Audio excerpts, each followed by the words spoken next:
This video is a continuation of our look at essential idea number 1 in the nuclear chemistry unit. And while in the previous video we talked about alpha and beta particles, here we are talking about the gamma particle.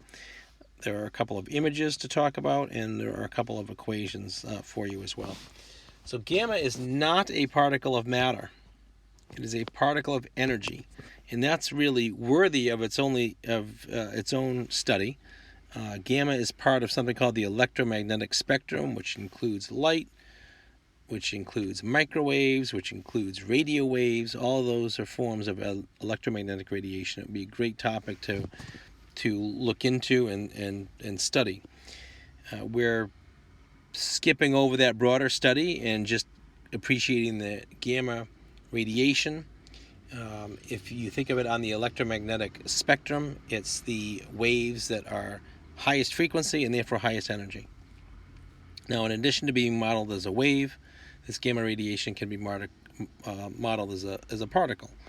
So that's the one that we want to talk about, because we discuss particles being emitted during the transmutation process of nuclear chemistry. And so we have the alpha particle, the beta particle. We're going to talk about the gamma particle. But it is a particle of light, or a packet of light.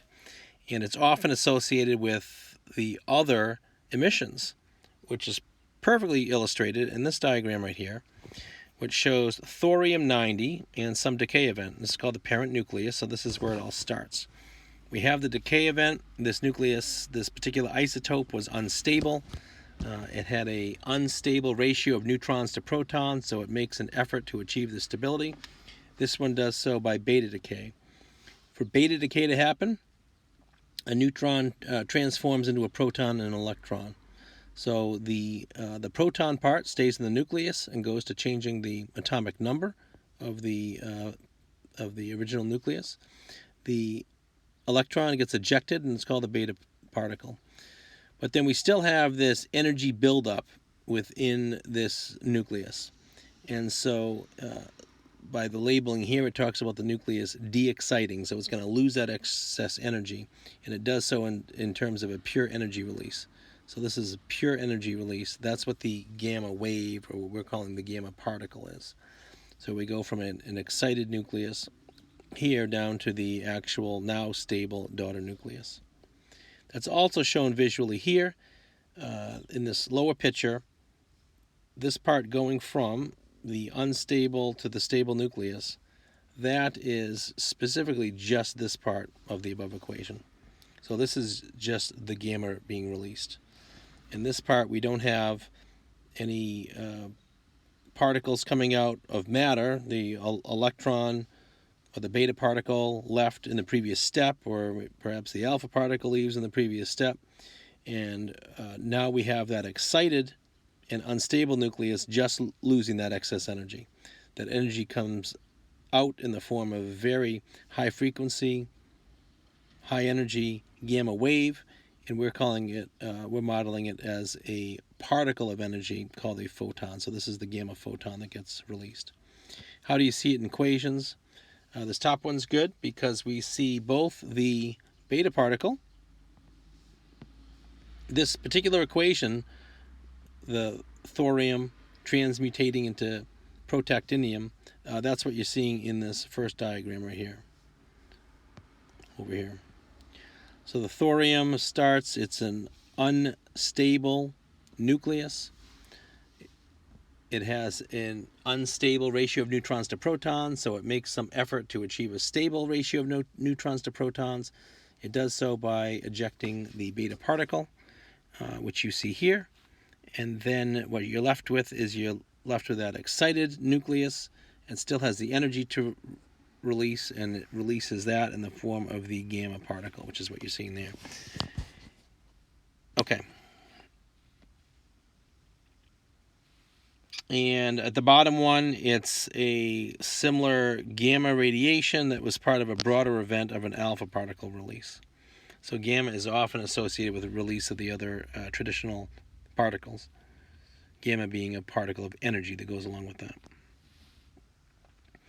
Okay, and then lastly, and this leads to potentially some research topics or topics that you might want to just dive into a little bit more. And this is how we protect ourselves from these. So the alpha particle is decent size, right? It's got 2 protons and 2 neutrons. So it is the nucleus of a helium. And so that is fairly easily blocked. And a piece of paper will even prevent your exposure to the alpha radiation. Beta particle is just an electron. It has an ability to pass through paper, but plastic will stop it. So the beta particle stops at plastic. But gamma is just energy. It's just an energy wave. It will pass through paper. It will pass through plastic. And what it requires is quite a bit of thickness of either concrete or lead, or I'm seeing steel here as well. Any of those of a certain thickness can stop the penetration of the gamma radiation.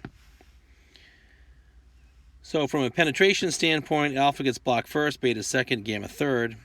And yet the ionizing, we're concerned about the radiation being able to ionize anything that is exposed to it. So ionization, you might imagine, means turning into an ion. So you can take our neutral biological tissues, and if you send radiation through it, then because these are, in the case of alpha and beta, they're charged particles, and they can turn our neutral matter into ionized matter, and that is harmful to us. So in this lower chart here, we see that the alpha, we learned above that it can't penetrate, right? You can block it with a paper, but it's saying its ionizing power is strong. And that's because the particle itself has the 2 protons in it, so it has a charge of +2. So that's a high amount of ionizing power if it passes through our biological materials. Beta is kind of middle of the road penetrating power. It can go through paper, but it gets blocked by plastic, as we saw above. But it's a charged particle. It's got a charge of -1. So if you're exposed to our neutral biological materials, it can be harmful to us as it ionizes our otherwise neutral biomolecules. But that's given an average rating. And gamma has the strongest ability to pass through materials, as we saw above. And yet relative to alpha and beta, its ionizing power is considered weak. So the gamma photon is not itself a charged particle, but it's high enough energy. It's like UV sunlight that we put sunscreen on, but it's way higher frequency and therefore way higher energy and therefore considerably more harmful to us. But on the scale of alpha, beta, and gamma, it's showing here as weak ionization power. Okay. So with that, then, at the bottom, I just put some related topics that you could research. You could research radon in your home. A lot of homes have radon mitigation systems. Radon is radioactive, so it will spontaneously decay. And so if you get large quantities in the basement of your home, that can be harmful. So a lot of those homes that are shown to have radon in them, you can put in mitigation systems that basically collect the soil gas from underneath your foundation before it enters your basement. Smoke detectors actually have a little bit of radioactive material in them called americium, and you could study how a smoke detector works. And you've probably heard of carbon-14 dating, and that goes to how we date old artifacts. So if something's been breathing, it's taking in and building its tissues out of carbon atoms, a certain number of carbon atoms are radioactive. And if you're living, you're always taking in and putting out the same amount. But once an organism stops living, then whatever carbon it had in it stays, but the radioactive portion starts to decay over time, so they can use that to date materials. So either of those things or something else that you have heard about here related to alpha, beta, gamma and would be of interest to you, you should spend a little bit of time researching and writing about. Okay, thank you.